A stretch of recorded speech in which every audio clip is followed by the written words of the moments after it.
Hey, it's Jag. Today we're going to bias an amplifier.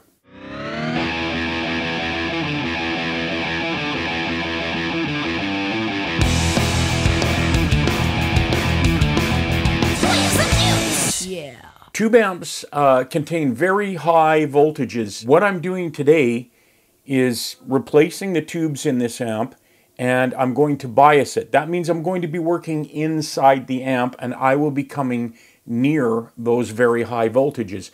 In this amp in particular, we're getting close to 500 volts DC on the plates of the power tubes, which is where the highest voltages are in any tube amp. And this is exactly where we're going to be measuring, taking voltages and checking how our tubes are running. So if you do not know what you're doing, do not follow what I'm doing here. These are very dangerous, very high voltages in a tube amp, and if you are not sure or don't know what you're doing, take it to a tech. Your safety is not my responsibility. If you have any doubt, just don't do it. When I say these voltages are dangerous, I mean lethal dangerous.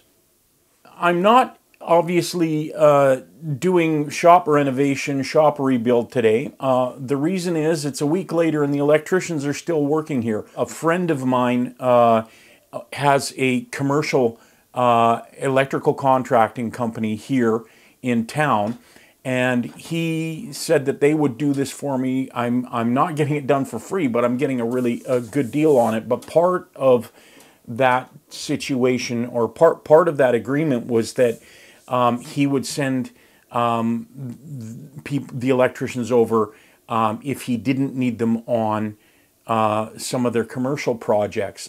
He's been sending the same two electricians up until today. Today we have one of the same ones and then an apprentice.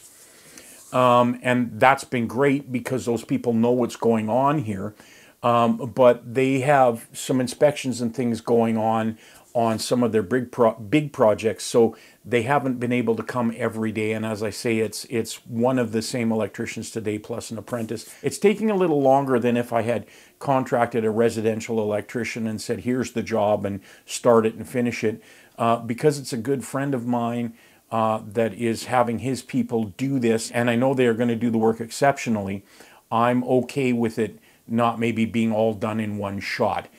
But that does mean I'm not able to get out to the shop today. So I thought I would do this video, which is replacing the tubes and rebiasing a fixed bias amp. And I thought it's a good opportunity to film this and show you how to rebias, in this case, a vintage 1965 Fender Bassman. This is definitely from the very early CBS era of Fender. AA165 generally... the 165 denotes the month and year of the schematic. So AA165 would denote January 1965. That's when this circuit was drawn. Then the AB165 would be a second revision, or they made some minor changes to it, or even maybe some major changes to it in that same month. January 1965 is kind of right around where CBS took over Fender. The previous version of the Bassman was the AA864 circuit, which is one of my absolute favorite amp circuits. I love that circuit. It sounds incredible. The AA165, AB165 are pretty close to it, especially the AA165.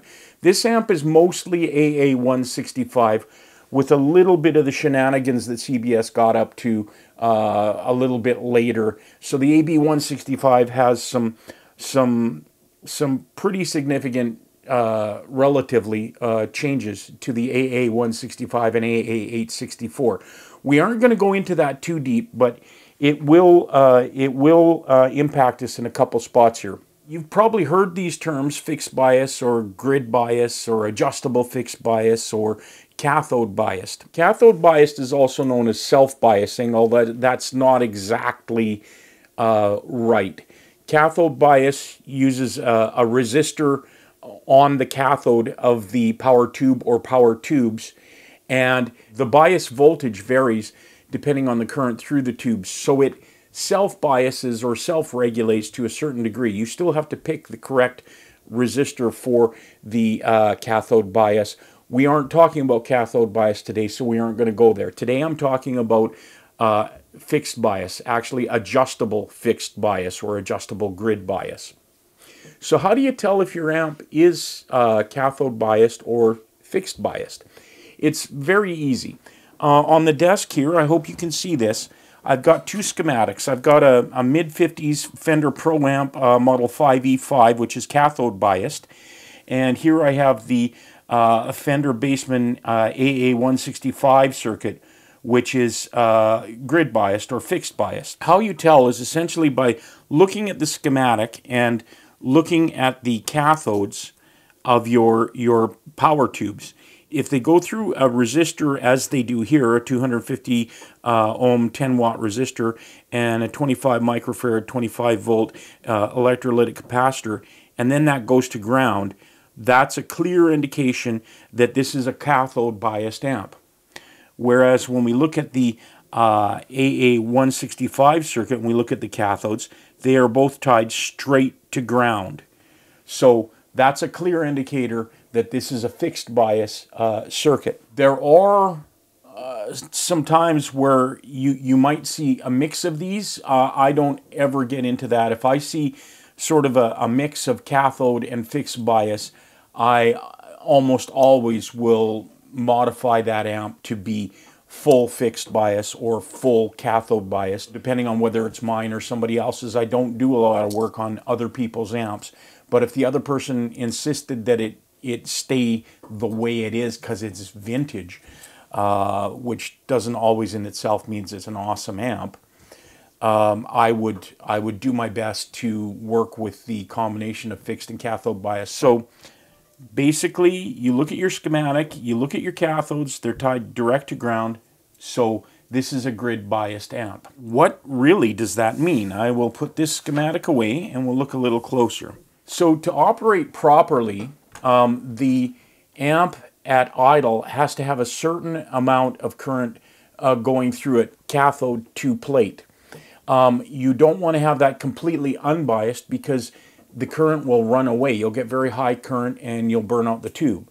The other way, if the tube is set to operate with a very, very high negative grid bias, it won't conduct. Nothing will go through. So it won't really hurt the tube, but you won't really get anything out of the amp, or you'll get a really odd sound. So I'm not really going to go into the theory of it. Here on the grids, the input grids to the power tubes, we have these 220K resistors to isolate both sides of the push-pull amplifier. It comes down here. We have a negative 45 volt supply coming here going to the grids. Here is the actual circuit for the fixed bias.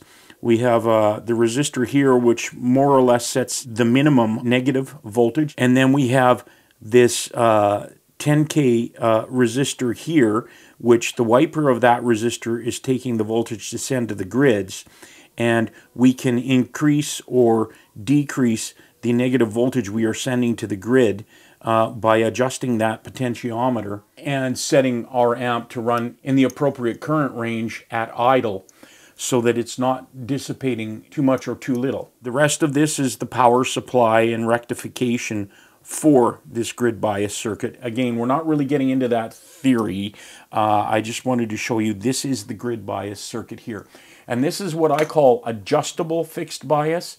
So many amps are fixed bias. In other words, there's just a resistor here that sets the negative bias, and if you want to change the bias up or down, you have to pull that resistor out and replace it with a higher or lower resistor depending on what you're trying to, depending on which way you need to go with your idle current.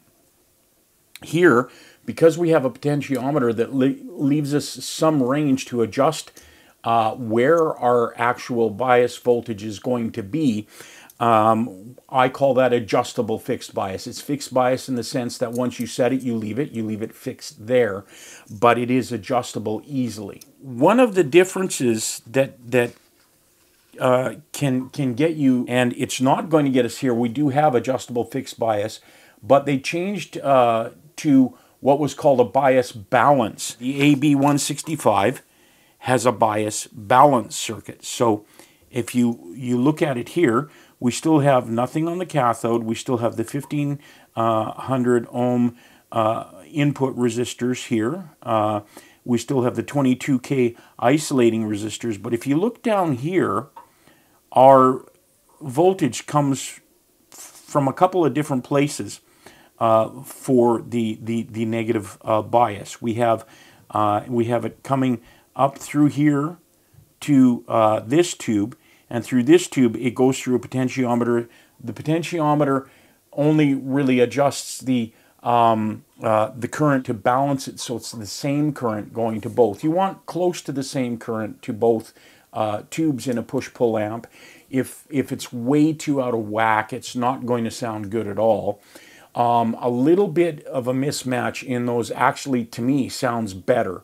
You get a little bit of asymmetry, but you can do your best to match this exact if you like, and that's what this bias balance is about. So the bias balance circuit is truly fixed. You can't really change your operating point. You can just balance the current draw between the two tubes, hence bias balance. One of the reasons I think Fender switched to that is they've set it up so it's rather conservative. The overall voltage, grid bias voltage, sets the amp running a little bit colder, so safer. You're not going to... the electricians are working out here. What was I saying? Oh, the negative bias is set up a little bit conservative, so the amp is actually biased a little bit colder than you really would, which gives you longer tube life and less risk of the tubes melting down and expiring early. But a cold bias is exactly that. Cold bias sounds cold. The amp can sound harsh, not so well, harsh really is, or spiky. Spiky is how I often characterize it. But it's a safe way for Fender to send out an amp because you're not going to burn up tubes. And adjusting the balance, the whole idea with the bias balance is you listen to the amp and you turn the balance until the hum through the speakers is as quiet as possible or goes away completely. And then you know that the amp is balanced. So that's something that is very difficult for somebody to mess up. And even if they go all the way one way or the other, the amp's not going to sound great, but you're not going to kill the amp by over biasing or biasing it too hot. But it's not the best sounding way to bias an amp, because again, if that negative bias is too high, you're going to have a very cold amp. If you go very high, it's going to sound really awful. So in this amp, we do have an adjustable fixed bias. So that's what we're going to do today. We're going to replace the tubes in this amp and adjust the bias so it's operating in the sweet spot. So one thing you need to consider when you're replacing tubes in an amp is what tubes can you run in the amp. In a black panel Bassman, you can run 5881, 6L6, 6L6G, 6L6GC. You need to check the tube that you're putting in, what is its designation, and then you need to look up its data sheet, which will tell you a number of things. Number one, the maximum plate voltage that tube can handle. Number two, the maximum plate dissipation of that tube. And these are things you need to know to make sure you don't burn out your tubes. I'm not going to go over all the tubes, but I am putting in a set of Groove Tube 6L6 CHP, a matched set of tubes. They're basically the CHP. I'm not sure what all Groove Tube's designations mean, but it's a 6L6 GC, which means it has a maximum plate dissipation of 30 watts. When we're talking about 6L6 tubes, we have 6L6, we have 6L6G, we have 6L6GB, 5881, and 6L6GC. The data sheets for those tubes describe the optimum operating conditions for the tubes. For example, 6L6 and 6L6G have a maximum plate dissipation of 19 watts. 6L6GB and 5881 have a maximum plate dissipation of 23 watts. 6L6GC, which is what we're working with today, has a maximum plate dissipation of 30 watts. Now, this is not wattage in terms of the amp. If you have two 6L6 tubes that have a maximum of 19 watts, that doesn't mean your amp is a 38 watt amp. Conversely, having two 6L6GCs that have a maximum dissipation of 30 watts does not mean your amp is 60 watts. This is the plate dissipation, or how much wattage the plate is dissipating in heat. And that's quite different. All of these are still approximately a 40 to 50 watt amp, regardless of which tubes you put in. It's a little beyond the scope of this video to get into that discussion. So, in choosing the tubes to replace in this amp, I chose these groove tubes, this groove tubes match set, because they're 6L6GCs, and they're replacing a set of JJ 6L6GCs. So essentially the same specs: maximum 30 watt plate dissipation, maximum plate voltage of 500-ish volts. I have some really nice Tungsol reissue 5881s, but the maximum plate voltage for those tubes is 400 volts. And as you'll see when we get into this, we're well over 400 volts on the plates of these tubes. So I can't use those in there. So again, when you're replacing tubes, know what tubes you're replacing, what the specs of those tubes are, and whether the tubes you're replacing are close in spec or not. You're probably safest just to stay in the same general range. So I will be putting groove tubes, 6L6 CHP tubes in there. They're a matched set, which means under ideal conditions they draw exactly the same current. You'll see that that doesn't actually happen. You never get this exact. They never will draw exactly the same. You almost always will have them be a little bit mismatched to each other, but within a certain range, that's not really a problem or audible. And as I said earlier, I don't like to have my tubes be perfectly matched, because they sound a little bit better when you have some asymmetry. The things that are going to be important to us and that we're going to be measuring are, I've written them out on a little sheet here. I have a sheet that I always use for this. So what we are going to do first is we're going to measure the output transformer resistance from center tap to pin 3 of the outside tube, and center tap to pin 3 of the inside tube. I like to say outside tube and inside tube because it avoids confusion. If you say left-right, does that mean left-right when the amp is up this way, and now I've got it on the bench and it's turned this way? Or do I actually mean left-right now, and then when I turn it over, that flips? Whereas if I say outside tube, I mean the tube closest to the outside of the amp. Inside tube, the tube closest to the inside of the amp. Same if you've got a 100 watt Marshall or something. I will call it outside 1 and outside 2. So outside 1 being the one farthest to the outside 2 on the inside of that. And then I will call them inside 1 and inside 2, which the inside one will be, number 1 will be the one furthest to the inside, number 2 will be the one that goes a little more toward the outside, if that makes sense.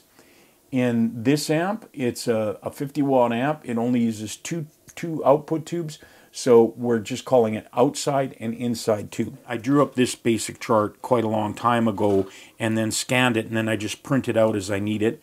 And I write which amp I'm working on, what the conditions were after the tube replacement. I also take this information before I replace the tubes, which I have done on this amp, and we'll talk about that later. I write what tubes I'm replacing it with, what the max dissipation of the tube is, and the maximum plate voltage too. Maximum plate voltage on these tubes is 500 volts. These are the most important things to know: the maximum plate dissipation and the maximum plate voltage. I also write the date so I know when I've done this, and I file these and keep them. What we're going to need to know is the output transformer resistance from center tap to one side of the push-pull output circuitry, and center tap to the other side. So essentially we're going to measure output transformer resistance from center tap to pin 3 on the outside power tube, which is the plate, and we're also going to measure the resistance from the center tap to pin 3 on the inside power tube, which is plate as well. I've already measured that. I will show you how to measure it, but on this amp, from center tap to the outside tube is 47.6 ohms. To the inside tube, it's 50.6 ohms. What we are also going to need to do is measure the voltage drop across the output transformer from the center tap to the plate of the outside tube, and from center tap to the plate of the inside tube. From that, we can calculate the plate current, the voltage drop divided by the resistance we measured on each side of that output transformer. Then we are going to need to know what the plate voltage is, plate to ground. That's the very high voltage. It will be somewhere between 440 and 480, maybe even as high as 500 volts, depending on tubes in the amp and whatnot. So we'll need to measure that and know that. And then from that, with the plate current and the plate voltage, we can calculate the dissipation. So I talked about maximum dissipation of the tube. In this case, the maximum dissipation is 30 watts. In a fixed bias amp, you never, ever bias an amp so that it's at 100% of its dissipation. Your tubes will blow up. In cathode biased amps, you generally set it up so that dissipation is at or close to 100%. I usually set it so it's a little bit less, just so we have a safety margin. Again, we won't get into why that is. That's just how it is. In a fixed bias amp, you never bias to 100%. You always bias to 70% or less. Generally, the rule of thumb is 60 to 70%. Most people consider 70% to be starting to get on the high side, and 60% starting to get on the cold side, although some people I have heard of like it biased at 50% or even 40%. I don't like that sound. The colder you bias an amp, the spikier it sounds, the harsher it sounds. It's just not a great sound. Biasing too hot, your tubes will burn up. The hotter you bias your tubes, the faster they will need to be replaced, and you don't want to go over 70% or you risk melting down your tubes completely. Oh, hey, do you want to be on a video? I'll cut you out of that. So if you bias over 70%, you're kind of getting into danger, but up to 70 you're okay. I like them biased at about 70. These tubes have a maximum dissipation rating of 30 watts, which means I want to bias them somewhere between 18 and 21 watts. I will be shooting for 21 watt dissipation, or 70%. We've talked about it, let's get to it. So always the first thing you want to do is make sure the amp is completely inert, that there is no stored charge anywhere in the amp. Most amps, even at this time, had bleeder resistors, so it would dissipate any stored charge in the power supplies, the capacitors, fairly quickly after turning off, but it's always good to be safe. I have a little bleeder jig that I made a while ago, quite a while ago, but I couldn't find it today. But basically what you want to do to bleed off the power is you can take an alligator clip cable. You can cut it in the middle, and I use a 10k ohm 2 watt resistor just in line, and then you clip one end to ground and one end to any part of your power supply rail. I usually connect it to the center tap of the output transformer, because that's where the highest power goes, and it will drain everything. So I couldn't find my jig, so I put one together real quick and I just taped it up. What we're going to do is connect connect the one lead to chassis ground, and we're just going to, with the amp unplugged, but with the power switch and standby switch in the play position, we are just going to short to the center tap of the output transformer. And I'm going to leave that on for about 10 or 15 seconds just to make sure we've drained all the power. Once that's done, I'll pull these old tubes out, get a look at them to see what kind of shape they're in, whether these tubes look like they're still in good shape or not. New tubes are in order for this amp. So that should be long enough for draining the power supply. I'm going to pull the tubes, and it's not really too important to remember which one was on the outside and which one was on the inside, because we're not putting these ones back in. I do often keep pulls like this. So a pull just means they were tubes that were in an amp and you have pulled them, so they have had use on them. But I do keep them and mark them clearly as pulls. At some point I'm going to do a project where I make a rather more high-end tube tester, and then I can test these tubes and for sure tell whether they're gassy, whether there's any life left in them or not.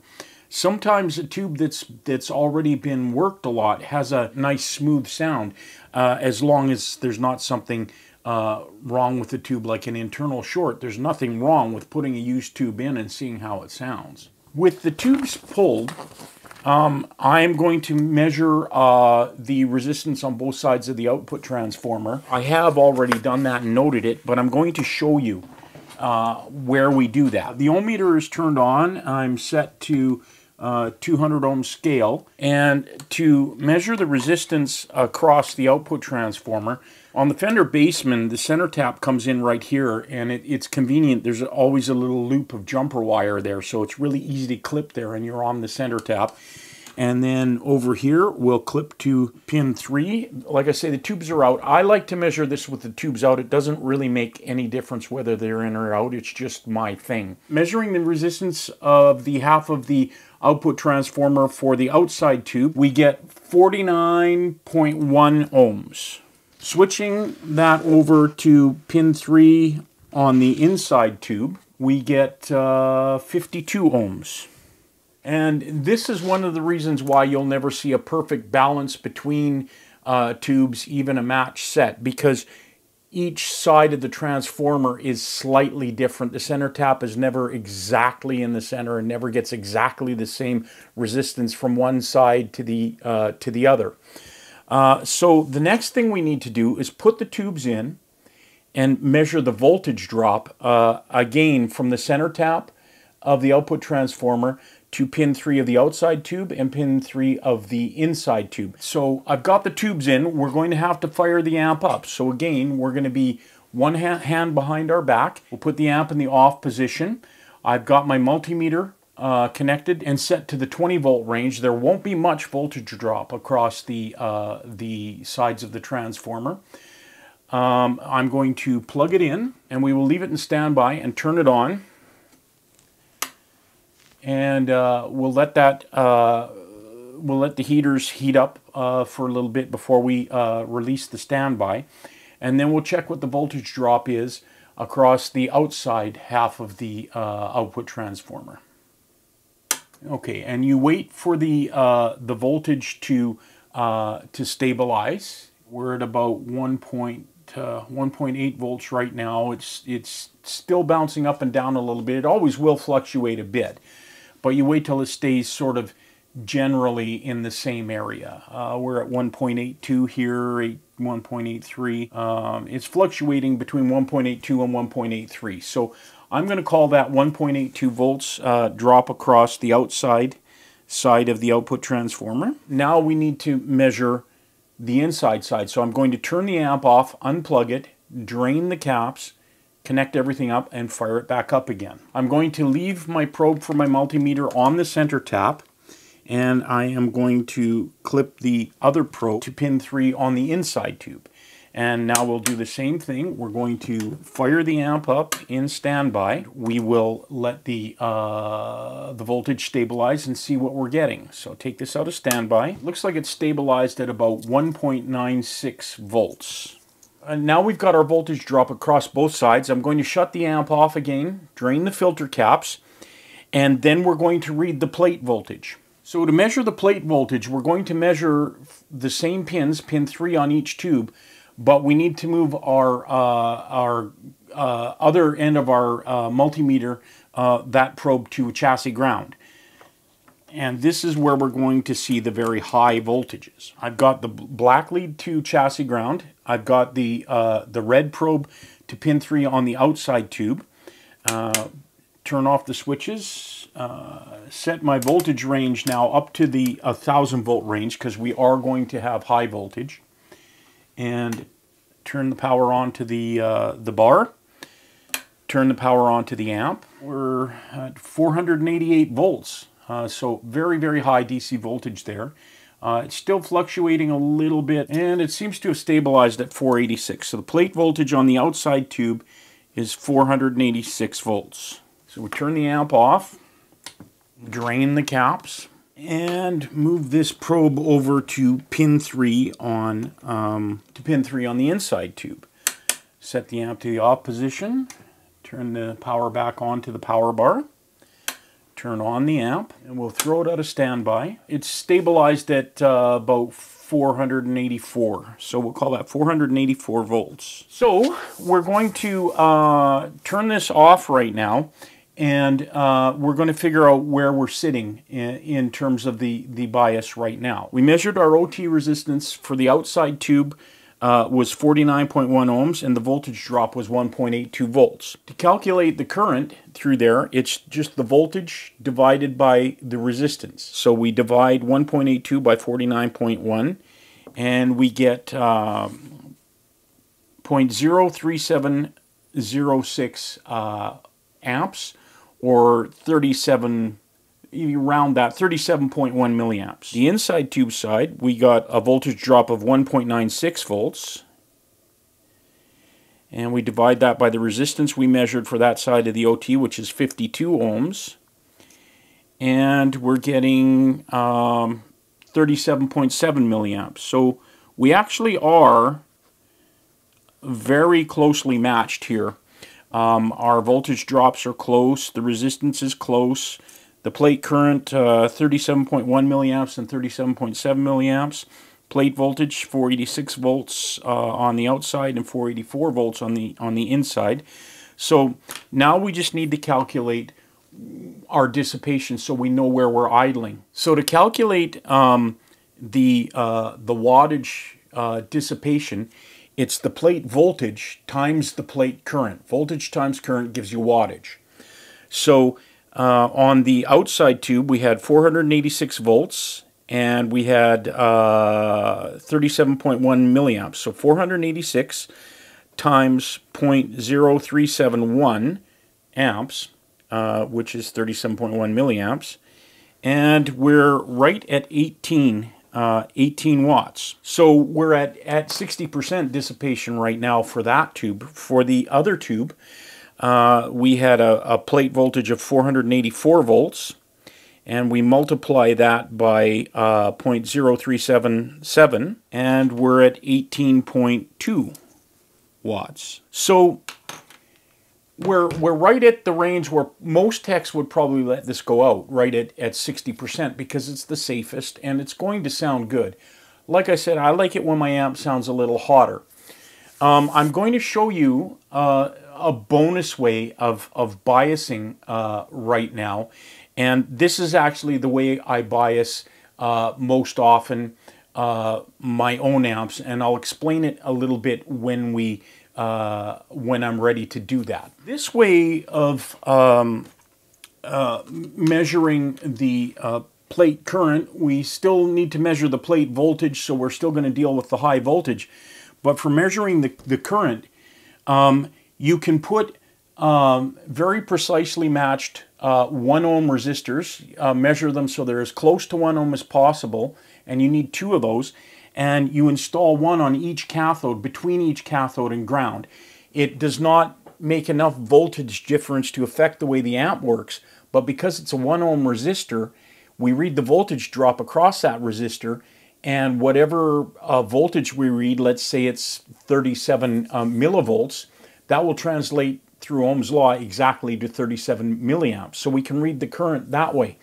Now there is a caveat there, is that now we're reading the current through the whole tube. So we're also including a minor amount of screen current. I won't go into what the screen grid does, but it's there to help control the tube, and it draws some current. So usually somewhere between 1 and 3 milliamps. So we're going to measure, the current we're going to measure is going to be a little bit higher than it really is just for just the plate current. The thing that's good about installing those precision 1 ohm resistors from each cathode to ground is that gives you, they call that a current sensing resistor, and it's what a lot of modern amps do when you see test points on the back of an amp. They often don't tell you to measure the voltage, they just tell you set it so that you get a reading in X range, 37 to 43 milliamps, and they just say set it in this range, again because it's safe. If you want to be most accurate, you need to know your plate voltage,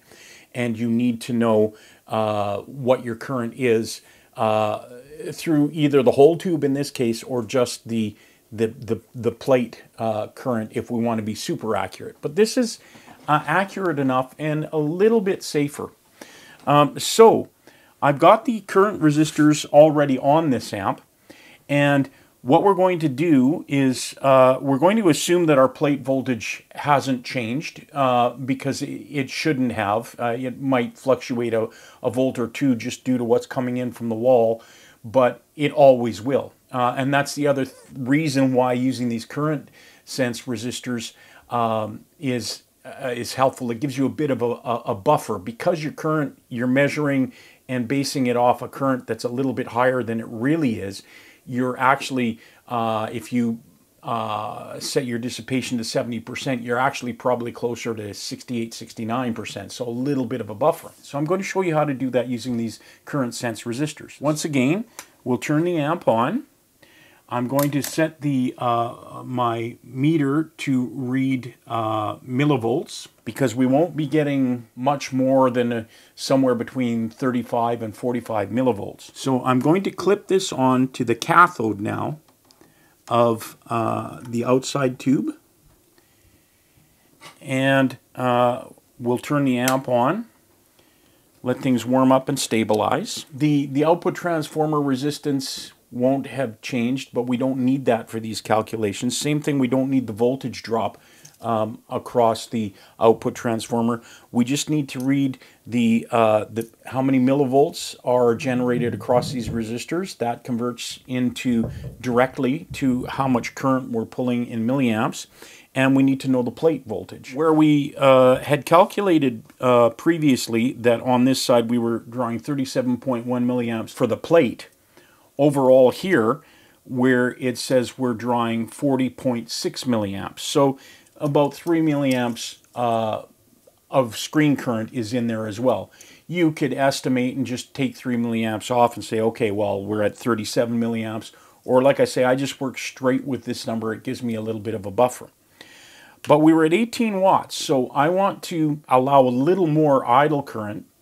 So I'm going to take my plastic probe, and I'm going to adjust this bias until we're at, we'll go for about 44 milliamps. Now, it's going to change the plate voltage. The plate voltage will drop, so we're going to have to read the plate voltage again as well. So we will do that, but I'm going to set this so that on this side we're pulling, we'll go for about 44 milliamps. You'll never get it exact, you just need to be close.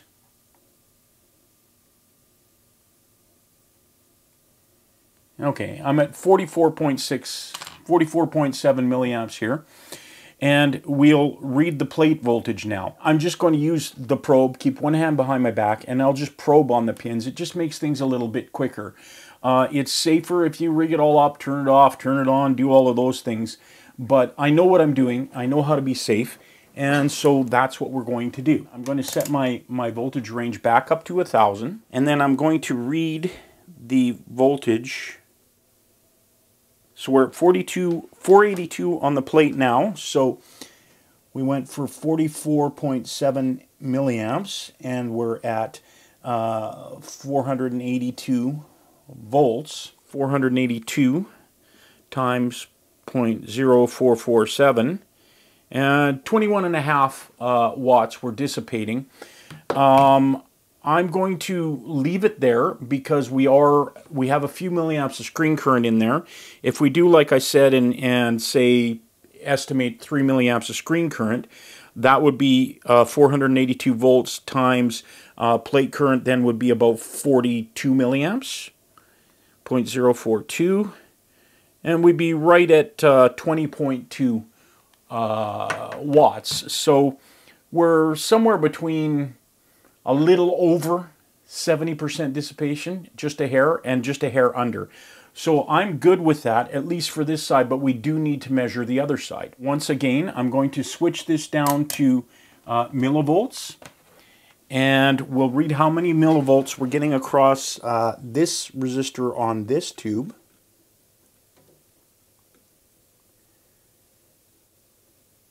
And we're getting 45.9, 46 millivolts there. So that would be 46 milliamps as well. If we then say that we're going to take 3 milliamps off for screen current, we're at 43 milliamps there. We'll also measure the plate voltage, and that has dropped down to 481 volts. So 481. Everything is still really close. So we'll estimate that it's 43 milliamps, 0.043 times 481 volts, and we're at 20.6. So I will just mark this. We're going to call that 42 milliamps on the outside. We're going to call it 43 milliamps on the inside. And on the inside, we're at 20.6 watts, and we're at 20.2 on the outside. So we're right where we need to be, just a little bit under. Yeah, we're at about 67-68% dissipation. So I'm calling that good for this amp. So I'm going to get all of this off the bench. We'll come back, we'll look at the data, and we'll talk about what we've measured here. And I did measure the old tubes before I started this, and we'll look at what happened there as well. So what do we have? We've checked the bias two different ways now. I showed you one, which is measuring the plate current, calculating the plate current by measuring the voltage drop across both sides of the output transformer, and figuring out the resistance for both of those sides, calculating the current draw through each plate that way, and then measuring the plate voltage and calculating our wattage dissipation. That is the more accurate way. I also showed you briefly the current sensing resistors that I had installed on this amp, two very precisely measured and precisely matched 1 ohm resistors that go from the cathode, pin 8, on each of those output tubes to ground. That develops a very small voltage across those resistors, and because it's a 1 ohm resistor, that voltage we calculate is equal to the amount of current going through it. In other words, if we have 45 millivolts measured there, we know we're pulling 45 milliamps. That's a little less accurate because it also includes the screen grid current in the total, but that's usually anywhere from 2 to 3 milliamps. Usually in this amp it was 3 milliamps. You can estimate and take 3 milliamps off your measurement if you want and assume that's close enough. I just work generally with I generally work with it that way. Whatever I measure for current on those current sense resistors, I'll just knock usually 2 milliamps off, so that if I'm making a mistake, I'm making a mistake on the safe side in terms of the longevity of the tubes. So I'll usually take a couple milliamps off. If I measure 45, milliamps on the current sense resistors, I will consider that to be 43 milliamps.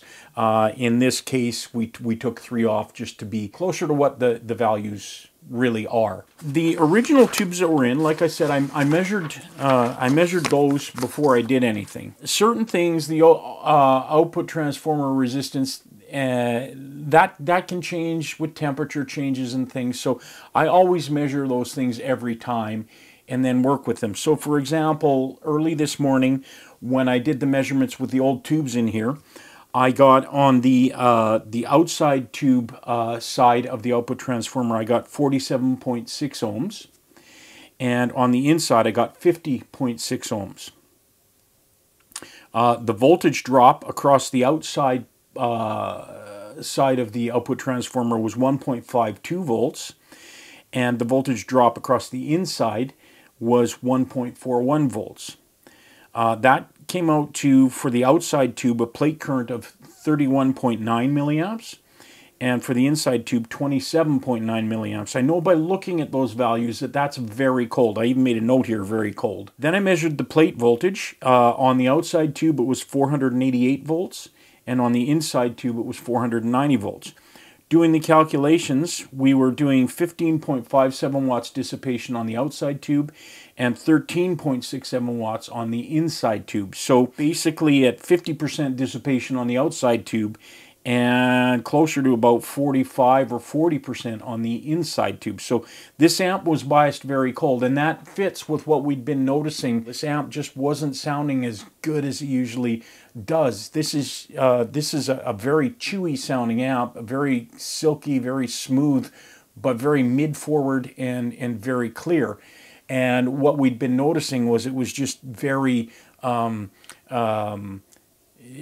just yuck. It didn't sound as good as it usually does. And with the amp running that cold, I'm not surprised. The tubes are probably fine because they've been running very cool, and they don't they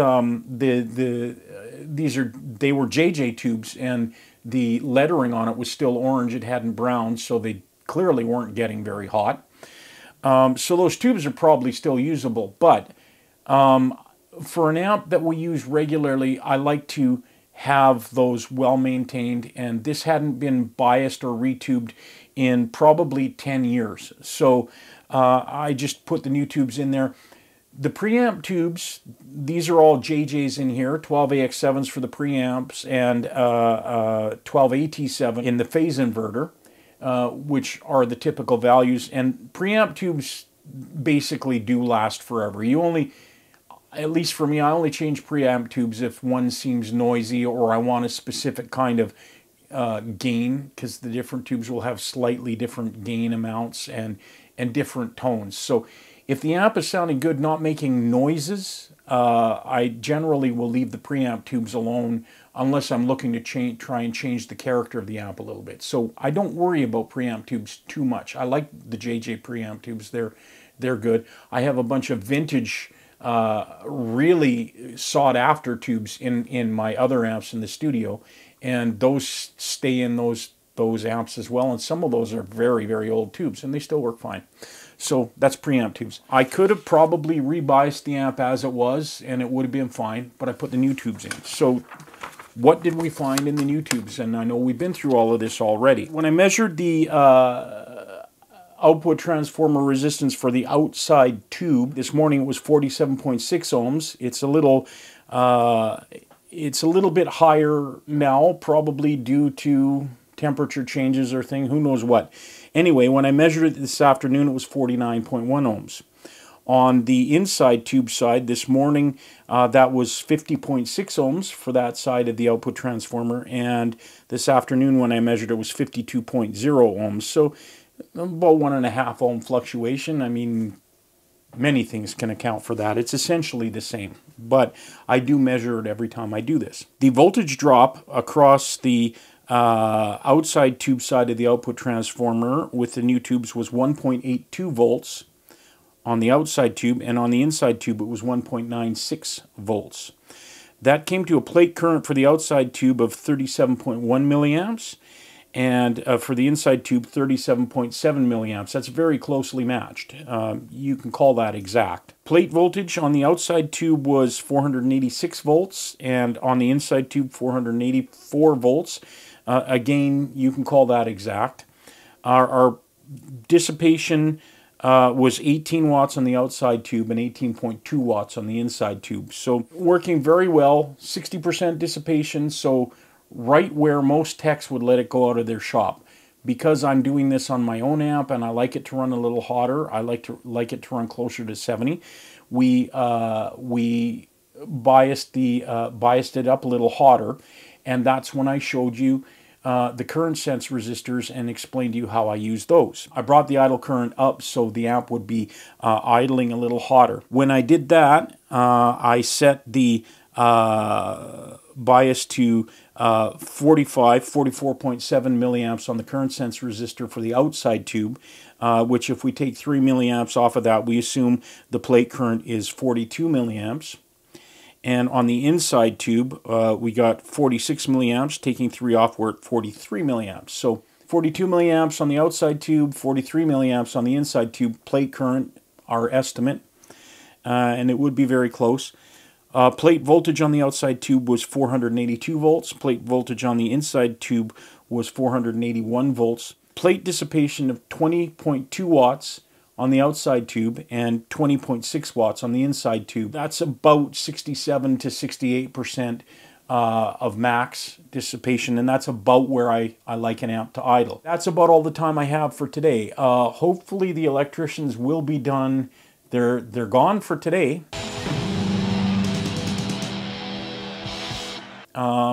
So I guess they're coming back tomorrow, and I see that they haven't wired the power in yet, but they did pull all the cabling. So hopefully they'll be back tomorrow and just do the wiring. And then I can get back to doing the shop renovations. But as I say, that's about all I have time for today. Like always, thanks for watching. Please like and subscribe. Check my band One Soul Thrust. The links are in the description below as always. And until the next video, we'll see you.